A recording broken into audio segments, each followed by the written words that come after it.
हाय, आपके साथ मैं हूँ Surbhi Sharma. India TV YouTube channel subscribe करिए, बेल आइकन दबाएं। नमस्कार, मैं हूं ज्योत्सना पाटनी।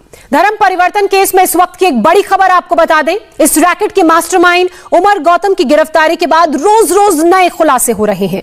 अब उत्तर प्रदेश एटीएस ने इस केस में छठी गिरफ्तारी की है। यह गिरफ्तारी गुजरात के वडोदरा से हुई है। यहां से सलाहुद्दीन शेख नाम के एक शख्स को गिरफ्तार किया गया। सलाहुद्दीन शेख ने शुरुआती जांच में धर्मांतरण के लिए फंडिंग की बात को कबूल किया है। उसने उमर गौतम को हवाला के जरिए पैसे भेजने की बात भी कबूल की है। तो इस वक्त की बड़ी खबर हम आपको बता रहे हैं। धर्म परिवर्तन रैकेट पर यूपी एटीएस का शिकंजा लगातार कसता जा रहा है। रैकेट के मोहरे एक एक कर पकड़ में आ रहे हैं। धर्मांतरण रैकेट में विदेशी साजिश का भी खुलासा हुआ है। अब तक की जांच में यह साफ हो चुका है कि हवाला के जरिए इस रैकेट तक फंडिंग हो रही थी। धर्म परिवर्तन केस में एटीएस के लेटेस्ट एक्शन का अपडेट भी आपको दे दें। अवैध धर्मांतरण मामले में छठी गिरफ्तारी ये की गई है। वडोदरा से सलाहुद्दीन जैनुद्दीन शेख को गिरफ्तार किया गया है। यूपी एटीएस ने सलाहुद्दीन की गिरफ्तारी यहां से की। ये जॉइंट ऑपरेशन गुजरात एटीएस के साथ मिलकर किया गया। अब उसे 3 दिन की ट्रांजिट रिमांड पर लखनऊ लाया जा रहा है। सलाहुद्दीन पर उमर गौतम को हवाला के जरिए पैसे भेजने का आरोप है। शुरुआती पूछताछ में उसने धर्मांतरण के लिए पैसे भेजने की बात भी कबूली। सलाहुद्दीन शेख ने उमर गौतम को 30 लाख रुपए भेजे। पता यह भी चला है कि उसने हवाला के जरिए उमर गौतम को 5 से 6 बार ट्रांजैक्शंस की, यानी कि पैसे भेजे। मेरे सहयोगी विशाल प्रताप सिंह इस वक्त हमारे साथ लाइव जुड़ चुके हैं। सीधे उनका रुख करेंगे। विशाल, ये जो छठी गिरफ्तारी वडोदरा से सलाहुद्दीन शेख की हुई है, क्या वो लखनऊ पहुंच चुका है और क्या ये पूछताछ जॉइंट होगी?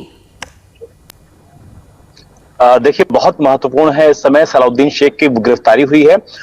यूपी एटीएस ने गुजरात एटीएस से संपर्क किया था, उनकी हेल्प ली है और उसके बाद सलाहुद्दीन शेख नाम के इस आरोपी को गिरफ्तार किया गया है, जो धर्म परिवर्तन मामले में यूपी एटीएस की तरफ से जो कार्रवाई की जा रही है, इसमें छठी गिरफ्तारी है। सबसे महत्वपूर्ण बात यह है कि जो ऑपरेशन है उसको अंजाम गुजरात एटीएस के सहयोग से दिया गया है। यूपी एटीएस ने सारे कॉन्टैक्ट डिटेल्स मांगे हैं। इसके अलावा यह भी कहा है कि सलाहुद्दीन शेख से रिलेटेड जितने भी अकाउंट्स हैं उनको फ्रीज किया जाए, उनको सीज किया जाए और उसकी जो जानकारी है वो दी जाए। यह भी एस्टैब्लिश हुआ है कि उमर गौतम के साथ बाकायदा सलाहुद्दीन शेख के ट्रांजैक्शंस हुए हैं। वो ट्रांजैक्शंस कितने हुए हैं ये तो अभी नहीं पता लग पाया है, लेकिन इतना जरूर पता लगा है कि हवाला के जरिए पैसे दिए जा रहे थे। सवाल ये उठता है कि अगर सब कुछ जायज था, सब कुछ लीगल चल रहा था, तो हवाला के जरिए पैसे क्यों दिए जा रहे थे? ऐसे में यूपी एटीएस के सामने जो चुनौती है वो ये है कि विदेशी फंडिंग के साथ साथ कौन सी एजेंसी इसमें काम कर रही थी, आईएसआई का क्या लिंक है, और जो लोग गिरफ्तार किए जा रहे हैं ये किस तरीके से प्रलोभन के जरिए और नौकरी का झांसा देकर के, पैसों का झांसा देकर के,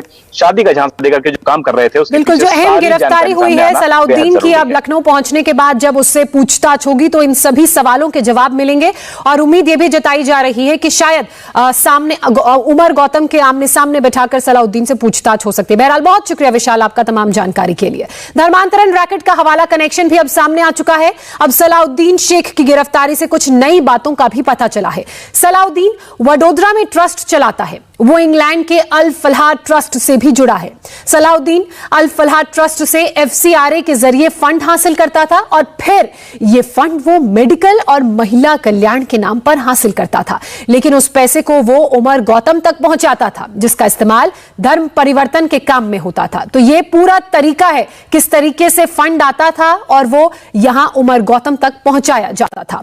आखिर धर्म परिवर्तन के कितने धंधेबाज हैं, यह भी एक बड़ा सवाल है, क्योंकि अब तक इस मामले में 6 लोगों की गिरफ्तारी हुई है, यानी 6 लोग पकड़े गए हैं और इसमें सबसे बड़ा नाम उमर गौतम का है। उसके साथ ही मौलाना जहांगीर भी पकड़ा गया था। उसके बाद महाराष्ट्र के बीड से गवर्नमेंट स्टाफ इरफान की गिरफ्तारी हुई। दिल्ली से राहुल भोला और गुरुग्राम से मन्नू यादव उर्फ अब्दुल मन्नान को गिरफ्तार किया गया और अब वडोदरा से सलाहुद्दीन शेख को इस पूरे मामले में गिरफ्तार किया गया है।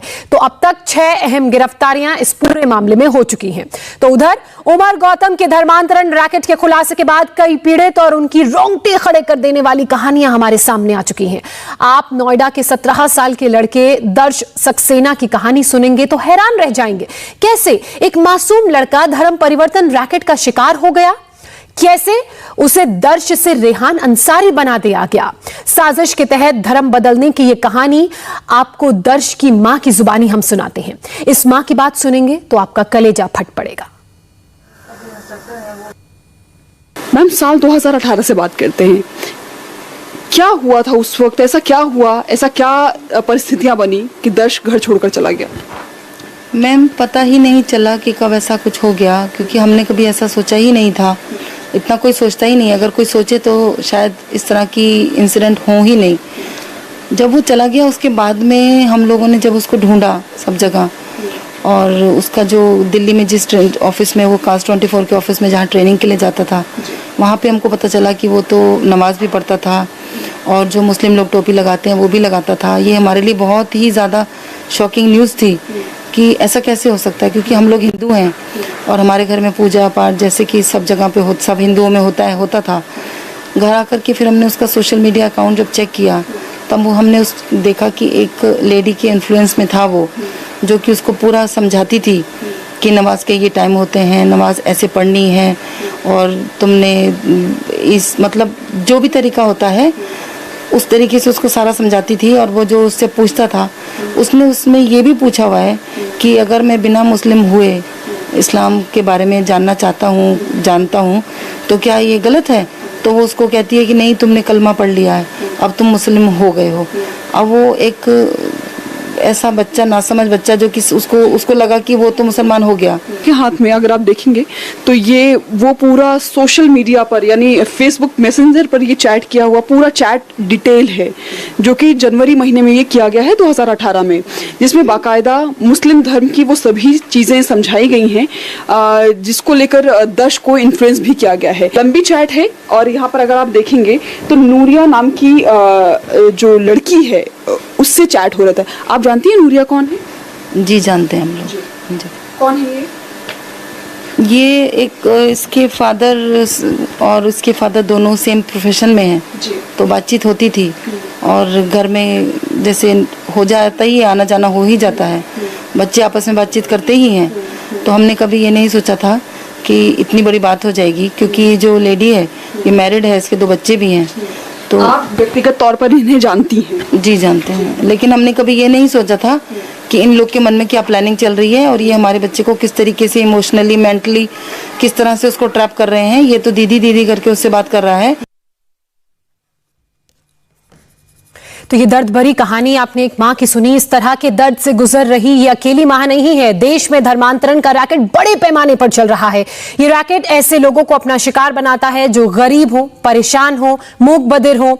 इस रैकेट ने दिल्ली के राहुल भोला को इस्लाम कबूल करवाया और फिर उसे भी धर्म परिवर्तन के काम में लगा दिया। अब राहुल भोला भी यूपी एटीएस की गिरफ्त में है। उसके घर वालों की बात सुनेंगे तो आपको धर्म परिवर्तन रैकेट की साजिश पूरी तरह से समझ में आएगी। कौन लोग हैं जिसने राहुल को धर्मांतरण करवाया, उसको बहकाया, उसको फुसलाया? हमें इसी बात का तो वो है ना, इसी बात का हमें पता ही नहीं है ना कुछ भी, क्योंकि फोन अपने पास रखते थे, फोन किसी को छूने नहीं देता, लॉक लगा के रखता। ये हमें नहीं पता ये किससे बात कर रहा है, किससे नहीं कर रहा। बोलता हो तो कभी पता भी लग जाता है ये जैसे बात कर रहा है कि कम से कम किससे बात कर रहा है। उनका हमें कुछ पता नहीं लगता कि किससे बात कर रहा है, किससे नहीं कर रहा। ये कब से चल रहा है हमें ये भी नहीं पता। ये तो जब ये धर्मांतरण कराया फिर इसने कहा कि मैं चला जाऊंगा। हमने इसको बहुत मना किया मगर ये नहीं माना। ये कहने लगा नहीं मैं 26 को चला जाऊंगा, 3 को मेरी शादी है। 3 को वही किया, 3 को इसने शादी करके हमें फटाफट फोटो भेज दी कि मैंने शादी कर ली है। मेरा तो माथे ठनक गया कि क्या हो गया है हमारे साथ। तो मुस्लिम रीति रिवाज से शादी की? हाँ, मुस्लिम रीति रिवाज से शादी की इसने। जब फोटो इसने भेजी वही नीचे वो लिख रही है, जो हिजाब पहन के रीटा जो है साइन कर रही है, और ये जो नीचे सिर करके बैठा वो टोपी पहन के। तो पहली बार राहुल की जो बैग था उससे भी जैसे आपके बेटे बताया कि टोपी मिली, तो ये क्या जानकारी आप लोगों को मिली? टोपी सर ये ना उसके साथ जाता था, ये फैसल के साथ। हम ये कहते हैं जैसे गुरुद्वारे में जाते हैं तो जरूर रुमाल लेके जाते हैं, हो सकता है ये उसके साथ जाता हो, टोपी ये भी पहन लेता हो। हम तो इस बात को जानते नहीं थे कि भी ऐसे धर्म भी बदल लेगा ये। हमने इस बात के ऊपर कभी की नहीं। जब ये इसने लास्ट में आके इसने सुरमा डालना शुरू किया, इसने इत्र लगाना शुरू किया, ऐसे ऐसे पता नहीं क्या क्या इशारे करता था, और मेरे को शाम को बोल के जाता था जैसे ड्यूटी से आता मैं मस्जिद जा रहा हूँ। मैं रोती थी, मैं कहती थी कहाँ जा रहा है, घर में ही तो भगवान है, जरूरी है तो मस्जिद जाएगा तभी वो होगा। ये मेरी एक नहीं मानता था। इसने मेरे को इतना रुलाया बहुत ज्यादा। दिन रात मैं इसके लिए रोई हूँ, मगर इसको जूं तक नहीं रहेंगी, जूं तक नहीं रहेंगी। पहले वाला राहुल, अब के राहुल में इतना परिवर्तन है कि मैं कुछ कह नहीं सकती, जमीन आसमान का। जो मेरे लिए जान देता था, अब वो राहुल पता नहीं कहाँ गया है। इन्होंने छीन दिया हमसे हमारे राहुल को। क्या पता लगा आपको कि राहुल का नाम क्या रखा है राहुल ने अपना? ए लगाता है, वैसे राहुल भूल ही लिखता है। उसने अपना नाम बदलवाया है, जो उसका सर्टिफिकेट भेजा उसमें नीचे राहुल भोला ही लिखा हुआ है।